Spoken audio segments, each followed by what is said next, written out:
안녕하세요. 저는 강원도 작은 바닷가 마을에서 혼자 가게를 운영하며 지내는 40대 초반이 여성입니다. 사실 이곳에 온 이유는 제 남편 때문이었습니다. 원래는 나이가 들면 함께 이런 곳에서 살자고 약속했었는데 어떻게 된 건지 지금은 저 혼자 있게 되었어요. 사실 남편과 일찍 이혼해 혼자가 된 적이 있었죠. 남편이 돌아가고 벌써 몇 년이 지났지만 여전히 그를 그리워해요.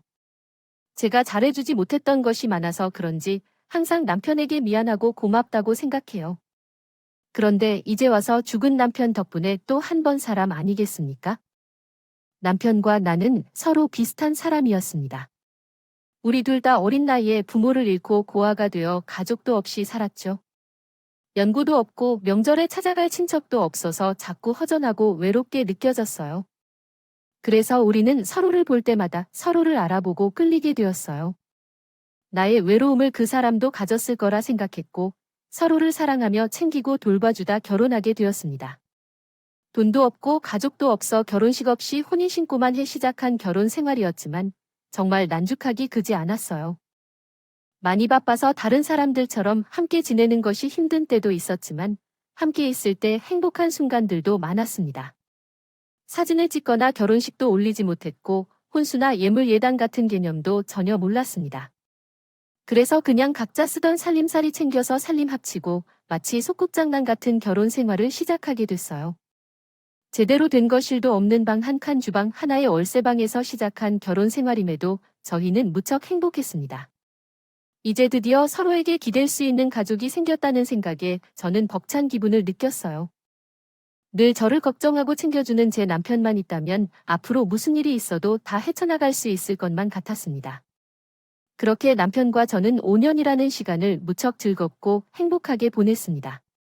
겨우 5년이라는 짧은 시간이었지만 제 평생 제일 행복한 기억들은 전부 남편과 같이 했던 기억이었어요. 대단한 일을 해서 즐거운 게 아니었음에도 남편과 저는 그냥 같이 있는 것만으로도 좋았네요. 남들이 보기에도 인꼬부부 같았던 저희는 크게 욕심부리는 것 없이 열심히 살았습니다. 나중에 여유가 생기고 자리를 잡으면 우리를 닮은 아이도 낳자고 약속하며 당장 매일매일을 성실하게 살았습니다. 그런데 누구보다 착하고 성실했던 남편이 그만 갑작스러운 사고를 당하고 말았습니다. 불운의 사고로 남편은 의식을 잃었고 그 후 수차례 대형 수술을 받아야 했습니다. 의식이 없는 남편을 보살피는 것은 매우 어려웠지만 그럼에도 불구하고 남편이 되살아날 것을 믿었습니다. 의식은 없더라도 제 말을 듣고 있을 것으로 생각하고 매일 남편 옆에서 이야기를 해주었습니다. 그러나 결국 남편은 제 얼굴을 다시 보지 못하고 세상을 떠나고 말았습니다. 이후 나는 30 중반의 젊은 과부가 되었고 남편이 죽은 후에는 잘 다니던 직장까지 그만두고 거의 폐인처럼 집에 갇혀 살았습니다. 갑작스런 일이어서 남편의 죽음을 받아들이기 어려웠습니다. 어느 때는 남편과 함께하고 싶어하며 나를 소중히 여기지 않고 죽기를 바라기도 했습니다. 남편을 너무 그리워해서 죽기 전에 꿈에서라도 남편의 얼굴을 한 번 보고 싶다고 생각했지만 안타깝게도 꿈에선 남편이 나타나지 않았습니다. 그렇게 매일 잠에 빠져 남편을 기다리다가 주변에서 걱정해주는 사람들 덕분에 조금씩 힘을 내서 다시 인생을 살아갔습니다. 가게를 열게 된 것도 우연히 일자리가 어려워져서였는데 매일 가게를 운영해야 했기 때문에 점점 더 없어지는 느낌이었습니다. 그러나 이것을 통해 감사하게도 삶을 이어나갈 수 있었습니다. 그렇게 남편이 갑작스럽게 죽고 5년이라는 시간이 흐르게 됐습니다. 5년이라는 시간이 길다고 생각하면서도 막상 그리운 사람을 보내기에는 한없이 짧은 시간이 아닐까 싶더라고요. 남편과 같이 보낸 시간이 그 정도였으니 같은 시간이 지나면 저도 그 사람을 잊을 수 있지 않을까 했는데 한 사람을 잊는 일은 생각보다 쉬운 일이 아니었습니다. 1년, 2년이 지나면서 남편이 죽었다는 건 이해를 하고 받아들일 수 있었지만 남편에 대한 흔적을 완전히 지울 수는 없었어요. 그런 점을 보며 주변 사람들은 하루빨리 제가 다른 사람을 만나기를 바라는 듯 했죠. 부모님이 일찍 돌아가셔서 망정이었지. 아마 살아계셨더라면 제가 40이 되도록 재혼하지 않고 혼자 지내는 것을 걱정하셨을 겁니다. 그런데 꼭 부모님이 아니더라도 제가 재혼하기를 바라는 사람들이 참 많더라고요. 특히나 저를 아끼고 걱정하는 친구들은 제가 더 늦기 전에 새 출발을 하길 바라고 있었죠. 너 정말 계속 그렇게 혼자 지낼 거야? 너 이제 겨우 40이야. 근데 남은 인생을 죽은 남편 생각만 하면서 계속 그러고 있으려고 10년이나 살았으면 몰라. 같이 살았던 게 겨우 5년 안 되는 시간이었는데 그것 때문에 남은 50년 외로울 거냐고 가슴 아픈 말이긴 했지만 그렇게 말하는 지인들의 마음을 이해하지 못하지 않았습니다. 제가 반대 입장이었더라도 그렇게 말했을 테니까요. 사실 사람들 보기에는 제가 참 미련하고 답답하다 싶었을 거예요. 제가 뭐 대단한 세기의 사랑을 한 것도 아니고 남다를 것 없는 부부로 그것도 겨우 5년 남짓한 시간을 살았을 뿐인데 재혼 생각도 없이 혼자 궁상맞게 지내고 있으니 불쌍해 보이기도 했겠죠. 저도 평생 혼자 살 생각은 아니었는데 뭐 생각보다 그 재혼 마음을 먹는 게 쉽지가 않았어요. 그런데 그러던 어느 날 그 남자가 제 눈앞에 나타났죠. 지인을 따라 나갔던 모임에서 만나게 된 그 사람은 저보다 3살 어린 펀드 매니저였습니다. 금융권에서 일을 해서 그런지 머리도 좋은 것 같고 지적이고 얼굴도 잘생겼더라고요. 그 사람은 결혼에 실패하고 아이 없이 이혼을 한 돌싱이었고 그래서인지 주변 다른 돌싱들에게 인기가 많아 보였습니다. 하지만 저는 관심이 없었고 그때까지만 해도 남편이 죽고 연애에는 영 관심 없던 저는 그 남자 이름이 뭔지도 모르고 있었죠. 그런데 모임을 계속 나가며 알고 지내다 보니 그 사람이 유난히 저한테 잘해주는 것 같더라고요. 그래서 처음에는 제가 연상이라 누나를 챙기나 보다 싶었어요. 펀드 매니저의 훈훈한 외모에 심지어 저보다 어린 30대 남자가 40대인 자영업자에게 관심을 가질 게 생각이 나요. 생각지도 못했던 일들이 연쇄적으로 벌어졌어요. 어느 날 상혁 씨가 저에게 흥미를 표현하기 시작했습니다. 남편을 잃은 후 한 번도 연애를 시도하지 않고 혼자 살아온 제게 위로의 손길을 건네주었어요. 처음에는 약간의 불편함이 있었지만 나 혼자가 아니었다는 사실이 위로가 되기도 했습니다. 부모님이 떠나신 후 살아남은 사람들은 대부분 남편 빼고는 나를 돌봐주는 사람이 거의 없어요. 그래서 상혁 씨가 이제껏 채워주지 못했던 남편의 자리를 대신하고 있는 듯한 느낌이었어요. 상혁 씨는 다정한 태도로 내 호감을 사로잡았고 나도 모르게 어느새 그와 매우 가까운 관계가 되어 있었죠. 연애에 대한 부담 때문에 스킨십이나 더 깊은 관계로 나아갈 수 없었지만 분명 둘 다 서로를 연인으로 생각하고 있었어요. 나 역시 이런 사랑의 감정이 너무 오랜만이라서 자연스럽게 가까워지고 있었던 거예요. 하지만 실제로 그 나이에 연애를 하게 될 줄은 몰랐기 때문에 남녀 사이 모든 일이 부담스러웠어요. 그럼에도 불구하고 상혁 씨는 적극적으로 나에게 다가와 마음을 열어주었습니다. 이런 남자가 처음이었던 나는 결국 그런 사람에 대항할 수 없었죠. 그렇게 상황은 진행되다가 어느 날 상혁 씨가 우리가 함께 살기로 결정했고 이것이 괜히 주저거리는 만남이 아닌 더 깊은 의미를 담은 제안임을 알게 되었어요. 정말 결혼까지 생각할 정도로요. 그래서 지금 이 시간도 너무 아까워요. 늦게 만난 만큼 계속 같이 있고 싶거든요. 지영 씨는 제가 아직 그 정도는 아닌가요? 글쎄요. 저도 상혁 씨한테 많이 마음을 열고 있어요. 사실 남편 죽고 나서 누굴 만나는 게 처음이라 다 어렵기만 하네요. 그럼 우리 결혼 전제로 동거라도 해볼래요? 예, 동거라고요? 아니, 저는 그런 건 생각해 본 적이 없어서요. 전화지영 씨는 아무것도 모르는 20대 아니잖아요? 저도 이혼의 아픔이 있어서 그런지 결혼 전에 동거를 해보는 게 좋겠다 싶더라고요. 그랬으면 전체 같은 사람을 만나지는 않았을 텐데 싶어서요. 그래서 저는 지영 씨에 대해 더 많이 알고 싶어요. 이런 게 어른들의 연애 아니겠어요? 꼭 당장 결혼해 달라는 말은 아니에요. 그 대신 동거해보면서 서로에 대해서 더 잘 알아가 보면 어떨까 하는 거죠. 저는 우리의 미래를 위해서 하는 말이에요.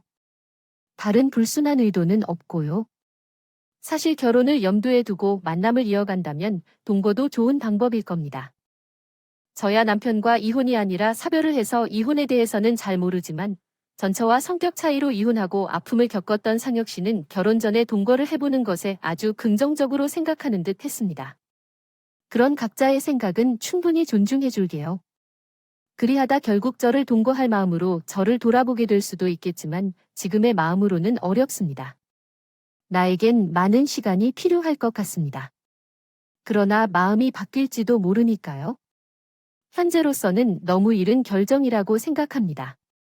그리고 솔직히 재혼 문제도 나에게는 아직 어렵기만 했어요. 결국 나는 동거를 거절하자 상혁 씨가 나와 재혼하기 위해 내 마음을 열렬히 열려고 노력했습니다. 나는 결혼 얘기하는 것도 아닌데요. 나는 다른 사람보다 지영 씨가 행복해지길 바라고 있어요. 그래서 나는 지영 씨를 챙기고 아껴주고 싶어요. 물론 지영 씨가 재혼에 대해 걱정이 많다는 것을 알지만 그래도 내 마음이 진심이라고 이해해줬으면 좋겠어요. 내가 지영 씨를 많이 사랑하는 것을 알고 있죠. 그럼요, 상혁 씨가 나에게 얼마나 잘해주고 있는지 말이에요. 그냥 아직 내 마음의 준비가 되지 않아서 그래요. 나는 걱정이 많고 답답한 성격이라 상혁 씨를 자꾸 힘들게 만들어요. 괜찮아요. 나도 강요하고 싶은 게 아니라서 계속 기다릴 거예요. 내가 마음을 하나로 결정하지 못하고 상혁 씨를 힘들게 만들어서 미안했습니다. 그 사람은 나랑 결혼하고 싶어 하는데 나는 망설이니까 그 사람이 얼마나 답답한지 생각해봤어요. 게다가 상혁 씨는 나에게 도움을 주고 싶어서 내밀었던 손을 나는 바보같이 거부해버렸기에 말은 필요 없이 상혁 씨가 상처받지 않을까 걱정했습니다. 사실 상혁 씨가 동거 문제뿐만 아니라 나를 당황시킨 일이 몇 가지 있었어요. 그 시절이 있었어요. 한 가지 사건이 살아있는 남편의 사망보험금 이야기였습니다. 남편이 죽을 때 약 30억 원의 보험금이 발생했는데 그 돈을 쓸 수도 없어서 그냥 두고 있었어요. 제 식구를 살릴 수 있는 건 내 집 말고는 없어서 급한 상황에 대출을 받아 사용하지는 않겠다고 마음먹어 있었죠. 그 돈을 소중히 여겨 쉽게 다뤄지는 돈이 아니라 생각했거든요. 그렇게 그 돈을 지켜두고 있었는데 그 이야기를 듣게 된 상혁 씨가 펀드 매니저인 자신이 그 돈을 투자해 볼 것이라며 돈을 맡기길 권했어요. 그의 마음씨에 고마웠지만 나는 거절할 수밖에 없었습니다. 나는 내 돈을 리스크 없이 안전하게 보장해 줄 수 있는 상품으로 투자해 볼게. 나에게 맡겨줘. 상혁 씨가 말했을 때 마음은 알지만 나는 이미 없는 돈으로 여겨 그런 말에 귀를 기울이지 않았어요. 전 남편이 남겨준 돈은 나에게서 생겼는데 혹시 지영 씨에게 도움이 될 만한 돈으로 두었을지도 모르겠다는 생각을 했습니다. 사실 지영 씨는 가게를 운영하면서 항상 어려움을 겪어왔죠. 만약 그 돈이 안정적인 수익을 올렸다면 가게 운영이 편리해질 텐데 좋은 점이 많을 거예요. 그건 사실이겠지만 나는 현재의 상황을 즐기고 있어요. 돈은 언젠가 반드시 사용해야 할 곳이 생기면 사용할 계획이에요. 몇 번 거절했으나 끝까지 말을 꺼내지 않던 상혁 씨가 마음속으로는 상처를 받은 듯했습니다. 저는 상혁 씨와 만나는 동안에도 여전히 죽은 남편을 잊지 못하고 있는 것으로 보였어요. 제가 죽은 사람을 그리워하는 사람과 만나는 것은 쉽지 않을 것 같다는 생각이 들었습니다. 그래서 상혁 씨는 불안해하며 언젠가부터 재혼 이야기를 자주 꺼내기 시작했습니다. 나는 상혁 씨를 알면서 더 자주 좋아졌어요. 전에는 더 알고 싶어서 동거부터 했으면 했는데 이제는 그냥 결혼하고 싶습니다. 상혁 씨는 재혼을 원했습니다. 그리고 제 마음을 위해 많은 노력을 기울였습니다. 믿음을 보여주겠다며 누구보다 열정적으로 함께하고 싶다는 말 없이 곁에서 지켜줬습니다. 심지어 죽은 남편의 기일까지 같이 기억해주고 남편 앞에서 저를 지켜주겠다고 약속했습니다. 상혁 씨를 보며 저도 큰 감동을 느꼈고 결혼을 통해 새로운 시작을 해도 괜찮을 것 같았습니다. 그렇게 한 해 만에 결혼을 결정했습니다.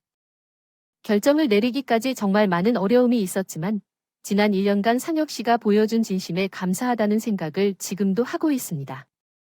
상혁 씨의 마음을 더 이상 모른 채 할 수가 없었어요. 상혁 씨는 1년이라는 시간 동안 한결같이 다정하고 친절했고 누구보다 저에게 진심을 보여줬거든요. 남편은 죽었는데 나 혼자 행복해도 되는 건가 싶어서 마음은 불편했지만 저도 이제는 죽은 사람을 묻어두고 새로운 행복을 찾아가고 싶었습니다. 그래서 어렵게 결혼을 결정했고 상혁 씨는 이번에는 제가 이전에 하지 못했던 것들을 모두 해주겠다고 말하더라고요. 못했던 웨딩 촬영도 하고 결혼식도 하고 해외로 신혼여행도 데려가 주겠다면서 말이죠. 그렇게 어느덧 재혼식 바로 전날이 됐습니다. 재혼 결심이 어려워서 그랬지 재혼을 하기로 결심하고부터는 별로 생각할 겨를이 없었는데 하룻밤을 앞둔 그날은 갑자기 생각이 많아지더라고요. 내가 잘하는 짓인지 행복할 수 있을지 걱정과 설레임에 그날 밤은 유독 잠이 들지 않았습니다. 중요한 날이다 보니 일찍 잠들어야겠다 싶었는데 누워서 두세 시간을 뒤척거리게 되더라고요. 그러다 새벽이 돼서야 겨우 잠이 들었고 그날 밤 저는 생각지도 못한 꿈을 꾸게 됐습니다. 죽은 뒤로 한 번도 나타나지 않았던 제 남편이 꿈에 찾아왔던 거죠. 사고가 있기 전 건강하고 밝았던 그때의 그 모습 그대로 저를 만나러 온 남편을 보며 저는 꿈속에서도 눈물을 흘릴 수밖에 없었습니다.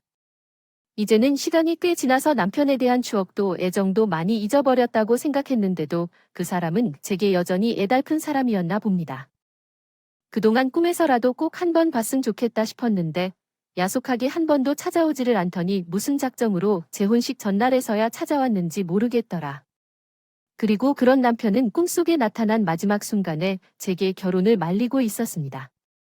주영아, 그 새끼랑 결혼하지 마.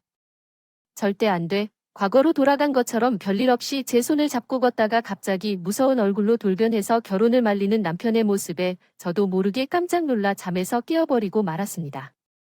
그랬더니 세상에 제가 잠에 취해 있었던 건지 알람 소리도 듣지 못하고 깨려고 했던 시간보다 한참이 지나 있더라. 7시에는 일어나서 준비하고 미용실에 갔어야 했는데 깨어나 보니 이미 시간은 9시를 가리키고 있었습니다. 꿈속에서 본 남편의 모습에 늦잠까지 저는 도통 경험이 없었어요. 서둘러 준비하려고 하면서도 제가 대체 왜 그런 꿈을 꾼 건가 싶더라. 재혼을 앞두고 있어서 마음이 복잡해서 그랬던 건지, 저의 걱정 때문에 남편 꿈을 꾼 건지는 모르겠지만 이제 와서 갑자기 그런 꿈을 꾸게 된 것이 저는 몹시 찝찝했습니다. 또한 다음을 방문하세요. 어쩌면 남편이 정말로 나에게 경고하려고 한 것일 수도 있고 그럴 수도 있겠다는 생각까지 했습니다. 상혁과 재혼을 결심하고 현재 그를 의심할 이유가 전혀 없는데도 이유 없는 악몽으로 인해 마음이 혼란스럽고 불편해졌다. 시간이 없어도 식사를 취소하고 싶은데 다오로 가기 위해서는 아직 준비를 해야 합니다. 그런데 갑자기 전화벨이 울렸다. 상혁이한테 온 전화일지도 모른다는 생각에 번호도 보지 않고 전화를 받았다. 그러나 당신은 할 수 없는 것입니다. 당신은 내 남편이 도둑질을 하고 있는 그 여자입니다. 결혼하기 위해 다른 사람의 남편을 도둑질하는 것이 행복하다고 느끼십니까? 누구세요? 아시죠? 오늘 제가 한상혁 씨랑 결혼하는 날이잖아요? 아니, 상혁이요. 당신은 누구요? 남의 남편을 훔치고 거짓말을 하다니 말도 안 돼요. 여보, 저는 한상혁의 공식 아내입니다. 그 말을 들었을 때 나는 그 전화가 무엇인지도 모르고 완전히 깜짝 놀랐습니다. 누군가 남의 남편을 빼앗았다고 말했을 때 그 순간 나는 여전히 악몽을 꾸고 있는 것 같은 느낌이었습니다. 결혼식 당일 아침에 이런 전화를 받을 것이라고는 상상도 못했었거든요. 하지만 상황이 현실임을 깨닫고 나서 수습이 너머의 그 여자에게 다시 전화를 걸어 물었습니다. 그 여자가 한상혁의 부인이 맞는 거죠? 농담이 아니라 진심으로 말하는 거예요. 어디서 제 연락처를 알게 되셨나요? 내가 이 사실을 받아들이려는 것 같은데 왜 상대방의 연락처를 어떻게 알았는지가 궁금해요. 오해하고 있는 것 같은데 지금 정말 당황스러워요. 부인이라고요? 저는 상혁 씨가 부인이 있다는 걸 몰랐어요. 솔직히 지금도 그가 거짓말을 하는 건지 아닌지 헷갈려요. 설명 좀 해 주실래요? 이런 전화를 들었으면 이것이 장난 전화나 나쁜 장난일 거라 생각했을 텐데요. 상혁 씨에게 부인이 있다는 말은 처음 듣는데 의심이나 생각해 본 적이 없어요. 그동안 얼마나 정직하게 믿음을 주었던 사람이었는데 불륜이라니 말도 안 되는 생각이었죠. 하지만 그날 나의 불안함 때문에 꿈에 나타난 남편. 그 여자에게 속았음을 알지만 내 본능은 상혁 씨의 전화를 두려워했습니다. 그래서 나는 여자를 만나러 갔습니다. 처음에는 그녀가 화를 내며 전화했던 것 같지만 차분했습니다. 아마도 날 속였다고 생각했겠죠. 하지만 결혼식 날 나를 찾아와서 거짓말을 한 것 같진 않고요. 제가 확신은 없지만 뭔가 제가 모르는 사실이 있는 것 같아서 나온 거예요. 찝찝한 상태로 결혼을 밀어붙일 수는 없으니까요. 그쪽이 남편 상태를 모른다는 생각은 못했어요. 자식까지 있는 놈을 무슨 생각으로 만났을까 싶었거든요. 네, 자식이라뇨? 그건 또 무슨 말이에요? 상혁 씨, 아니 그 사람한테 자식이 있다는 거예요. 설마 그것도 몰랐어요? 심지어 저희 애는 그쪽을 본 적도 있다고 그러던데. 그제서야 저는 상황이 뭔가 이상하게 돌아간다는 걸 알게 됐습니다. 갑자기 나타난 상혁 씨의 본처라는 사람에 심지어 그 사람한테 자기 자식까지 있었다니. 아무래도 제가 그동안 상혁 씨에 대해 제대로 알고 있는 게 없었구나 싶은 생각이 들며 믿음의 금이 가기 시작했습니다. 남편이랑 저랑은 그동안 별거 중이었어요. 처음부터 별로 좋은 남편은 아니었지만 그래도 자식한테는 아버지가 필요하다 싶어서 이혼도 안 하고 참고 버텼던 건데 그런 놈이 갑자기 다짜고짜 이혼하자고 그러는 거예요. 근데 그때부터 뭔가 더 이상하더라고요. 원래 별거 중에 그 인간이 저희 애를 찾은 적이 별로 없었거든요. 아직 이혼도 안 했으니까 애 아빠 아니냐고 애한테 책임을 다하라고 그러는데도 귀등으로 안 듣고 애 생일도 모르던 사람이 어느 날부터 갑자기 애를 보고 싶다고 말한다. 몇 번 데려가더니 그때 애가 그쪽을 봤다고 한다. 그렇게 하다가 그 여자의 말에 애가 상혁 씨의 조카라고 말하던 아이의 정체가 사실은 그 사람의 아이였다는 걸 알게 된다. 사실 이전에 상혁 씨의 조카를 몇 번 만난 적이 있었는데 그때 아이를 무척 아끼는 모습을 보였었다. 하지만 그것은 모두 거짓말이었다. 자기를 조카라고 속여 데려왔던 것이다. 어린 자기 자식에게 삼촌이라고 소개해서 데리고 나온 것을 보고 충격을 받았다.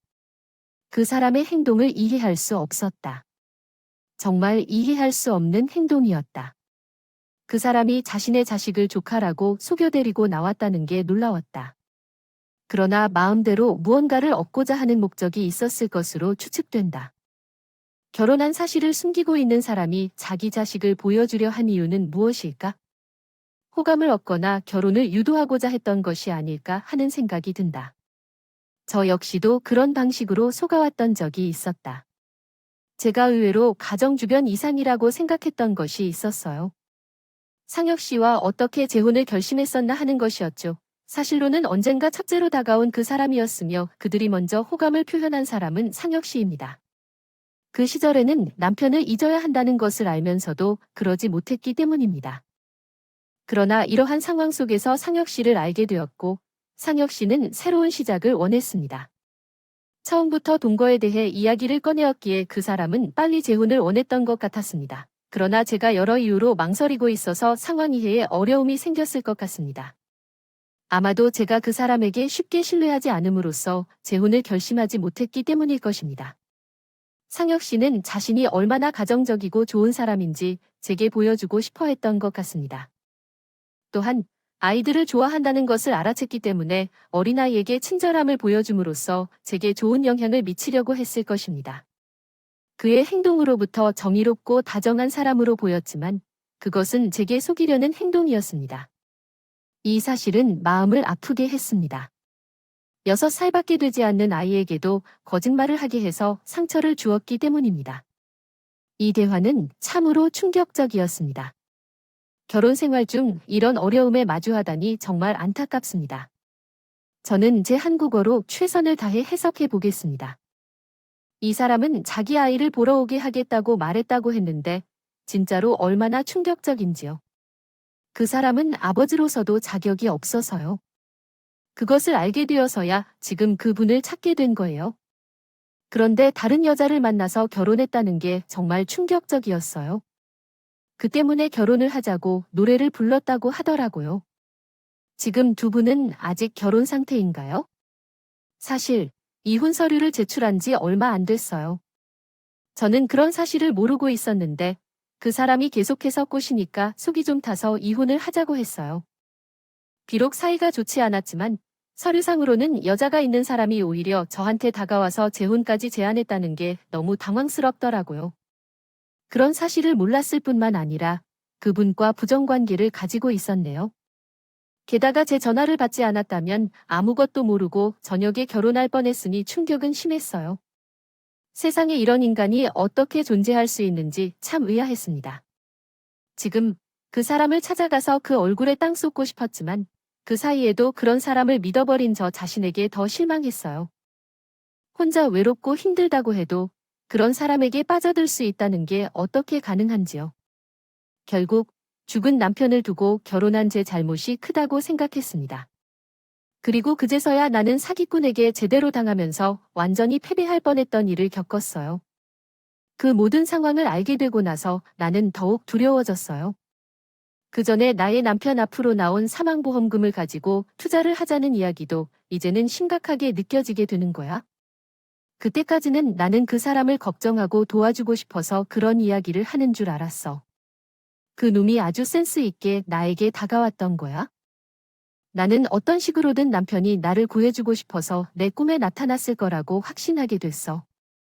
남편의 모습이 아니었으면 나는 본처라는 여자의 전화를 받아 결혼을 미루지 못했을 것이고 정말 결혼식까지 올리고 그 놈과 얽히고 말았을지도 몰라. 어쩌면 그 놈이 내 집에 들어와 무슨 짓을 했을지도 모르겠어. 하지만 꿈에 나타난 남편 덕분에 내가 인생을 살아남을 수 있게 되었어. 그렇게 그 놈의 본처와 이야기를 마친 나는 곧바로 경찰서를 찾아갔어. 뭘 해야 할지 모르겠지만 그 놈을 사기로 고소해야겠다고 생각했어. 그래서 무작정 경찰서를 찾아간 건데 거기서 놀라운 사실을 알게 되었어. 한상혁이라는 사람이 지금 잘 주세요. 그것은 유명 수배범이라는 사람인데요. 네, 무슨 이야기예요? 제외하고 신고했다는 건가요? 이전에 성폭행범죄로 여겨지고 있다고 하네요. 그래서 고소장이 여러 번 보내졌는데 주소지가 다르기 때문에 사람을 찾지 못했다네요. 그 놈은 그런 중에 결혼식을 하려고 했던 것 같아요. 정말 대단해요. 경찰서에 가서 알게 된 또 다른 충격적인 사실에 나도 헛웃음이 나왔습니다. 그동안 아내를 두고 다른 여자에게 접근해서 나체 사진으로 돈을 갈취하려 협박했다가 신고를 받아 유명 수배범이 되었다고 하네요. 아마도 나랑은 무관하다는 사람 같아요. 아내도 있고 유명 수배까지 받았는데 심지어 다른 여자와 다시 결혼하려고 했기 때문에 더 많은 피해자가 있을지 모를지도 모르겠어요. 그래도 그놈이 유명 수배를 받음으로써 쉽게 잡을 수 있었습니다. 하지만 일은 그곳에서 끝나지 않았어요. 경찰에서 제더라 유명 수배범을 잡으라고 도와주시길 부탁드립니다. 아마 그놈 주소도 모르고 잡기 힘들어하기 때문에요. 괜찮으시면 여기로 부르셔도 됩니다. 죄송합니다. 해당 텍스트는 한글로 작성되어 있습니다. 다음 내용을 한국어로 번역해 드리겠습니다. 할 수 있을까요? 지금 잡아서 조사에 들어가면 고소권도 쉽게 풀릴 것이고 여러모로 좋을 거예요. 꼭 제 일만이 아니더라도 도와야죠. 제가 할 수 있는 일이 있으면 모두 할게요. 제가 무슨 핑계를 대서라도 불러낼 테니까 걱정하지 마세요. 그렇게 하루 종일 그 놈의 연락을 피해온 저는 그제서야 그 놈을 불러내기 위해 전화를 받았어요. 제가 전화를 받자 그 놈은 잔뜩 흥분해서 상황을 물었어요. 지영 씨 어디야? 오늘 결혼식인데 하루 중에 연락도 안 되고 뭐야? 미안해요 상혁 씨. 일이 좀 있었어요. 대체 무슨 일이지? 설마 결혼하는 게 무서워서 잠수 탄 거야? 그렇지 않아요. 정말 일이 있어서 그랬어요. 지금 경찰서에 있어서 그랬어요. 혹시 여기로 데리러 좀 와줄 수 있을까요? 알았어요. 만나서 얘기할게요. 어디에 있어요? 여기 경찰서예요. 사건에 연루되어 조사받게 됐어요. 너무 무서워서 집에 못 갈 것 같은데 좀 데리러 와줄 수 있어요. 미안해요. 정말 경찰서예요. 갑자기 경찰서인데 왜요? 지영 씨 같은 사람이 무슨 잘못한 일이 있어서 조사를 받았다고. 별다른 일은 아니에요. 어쩌다 매장 문제로 설명할 건 만날 때 해줄 테니까 좀 데리러 와줘. 지금 너무 무섭고 혼자 집 못 감. 오늘 결혼식 망친 것 미안하지만 진짜 생각하면 와줄래? 우리 앞으로 부부가 되는 사이잖아. 그래, 우리 이미 부부나 다름없는 사이야. 알았어. 지금 데려갈 테니까 만나면 다 설명해 줄게. 정말 무서워. 상혁 씨 빨리 와줬으면 좋겠어. 그래도 아직 필요한 건지 경찰서까지 데리러 와달라는 말에는 당황하면서도 말고. 덕분에 그놈을 경찰서까지 찾아오게 만들었고 주차장 숨어있는 형사들이 그놈을 잡을 수 있었어. 한성혁 씨, 마주쳐요. 지명수배 받으셨고 도망 다녔죠. 지금 성폭행, 협박, 공갈, 사기로 체포한다. 무슨 소린지? 약혼자 데리러 온 거라고? 당황하셨고 그놈을 잡혀가는 것 노려볼 뿐이었어. 왜, 범죄자야? 조사받으면 무혐의로 푼다. 걱정 마, 알았지? 내 걱정 말고 당신 걱정만 해, 알아, 걸어왔잖아. 너, 제대로 사기치네. 치려고 작정했던 남자가 처자식도 있는 사람인데 왜 이혼을 하지 않고 재혼하겠다고 했을까? 왜 내게 재혼해서 남편의 사망보험금을 훔치려고 한 거지? 야, 빽빽이 같은 놈아. 힘없는 여자들을 이용해 혜택을 취하는 거 굉장히 좋아하는구나. 너 같은 놈은 제대로 벌을 받아야 해. 너도 멋대로 세상을 만만하게 생각하지 마라. 아니야, 이해해. 제발 이건 오해야 해. 내가 다 설명할 테니까. 야, 반말하지 마. 난 너보다 3살 많은데. 대접해줘. 내가 그동안 순진한 척 대답해줬다고 호구로 생각했나 봐. 모르면 모르지. 너란 놈 어떤 존재인지 알았으면서도 내 편 들어줄 생각 없어. 우리 결혼하기로 했잖아. 우리가 남편과 부부가 된 거 아니야? 부부라 불러주고 있잖아. 결혼은 무슨 결혼? 너는 감옥이나 가. 너를 사기로 고소했으니까 당연한 것 아닌가? 이제 너랑 더 나눌 말은 없어. 변호사를 통해 만나자. 그렇게 그놈을 형사들에게 넘긴 뒤 나는 여전히 떨리는 심장을 가라앉히며 집으로 돌아갔다. 집에 있어도 그놈이 언제든 찾아올 것 같아 무섭고 걱정스러웠다. 그나마 다행인 것은 경찰의 도움을 받아 그놈에게 접근 금지 명령을 신청할 수 있었다는 것. 형사님도 내가 불안해할까 봐 아침 저녁으로 집 앞을 지키며 돌아다녔다. 주인님의 이야기를 다시 한국어로 번역할게요. 당신은 이야기를 해주셨어요. 덕분에 그날 밤에 문을 단단히 잠그고 잠들 수 있었어요. 그 후로는 지인들에게 파혼 소식을 전해야 했습니다. 그 놈은 경찰 조사를 받고 곧 심판을 받을 것이기에 좋았어요. 그래도 안심하기 힘들어서 그 놈이 나중에라도 우리 집을 찾아올까봐 이사를 가기로 마음먹었어요. 그래서 몇 년 동안 고민해왔던 일을 결심해 이어가기로 결정했어요. 죽은 남편과 예전에로 약속한 대로 강원도 바다를 보는 작은 마을로 이사 가기로 했어요. 이제 나도 40이 넘었으니 새로운 시작이 필요하다는 생각이 들었어요. 가게를 운영하고 있으니까 이직 걱정은 없었고 그 길로 살 집을 찾아야 했어요. 갑작스럽게 모르는 곳으로 떠나는 것은 걱정이 많았는데 너무 큰 일을 겪어서 더는 두려울 일은 없다고 느꼈어요. 결혼 하루 전날에야 파혼 소식을 듣고 다행했다 생각했어요. 결혼식을 하고 신혼여행을 가고 신청을 했다면 얼마나 될까 생각하니 이렇게 하면 대단히 좋겠다 생각했죠. 그리고 그 남편이 꿈속에서 나타났기 때문인 것 같았어요. 그래서 나는 더 많은 용기를 내어 죽은 남편과 이루지 못한 일을 혼자서 이루어내기로 결심했습니다. 그래서 지금 나는 강원도 바닷가 마을에서 작은 가게를 운영하며 혼자 잘 지내고 있어요. 처음에는 낯선 곳에서 혼자 잘 적응할 수 있을지 걱정이었지만 아무리 어딜 가도 사람이 사는 곳이라서 그런지 이제는 이웃들과도 잘 지내고 별다른 걱정 없이 살고 있어요. 아, 그 놈은 결국 감옥에 갔다는 소식을 들었어요. 나를 혼인 사기로 고소했지만 금전적인 손해가 없어서 별다른 처벌을 받지 않았다고 하네요. 그러나 성폭행으로 지명수배를 받아 5년형을 받았다는 소식을 들었어요. 또한 본처였던 그 여자와 이혼했다고도 들었는데 그녀에게는 펀드 매니저라는 직업조차 가짜였다고 하더라고요. 정말 미친 짓을 한 거였죠. 그런 놈이 그 정도만 벌어서는 너무 무서운데 다행히 아무 피해가 없었다니 위안이 됩니다. 비록 힘들긴 했지만 남편이 남겨준 돈을 보전했기 때문에 적어도 나중에 남편을 만날 때 얼굴을 들 수 있게 되었어요. 앞으로도 함께 정진하겠습니다. 사랑하는 분께 영원한 기억을 남겨주시는 이야기입니다. 그녀의 용기와 결연함이 감동적이었습니다. 여러분도 사랑하는 이의 추억을 간직하며 강하고 아름다운 삶을 살아가시길 응원합니다. 감사합니다.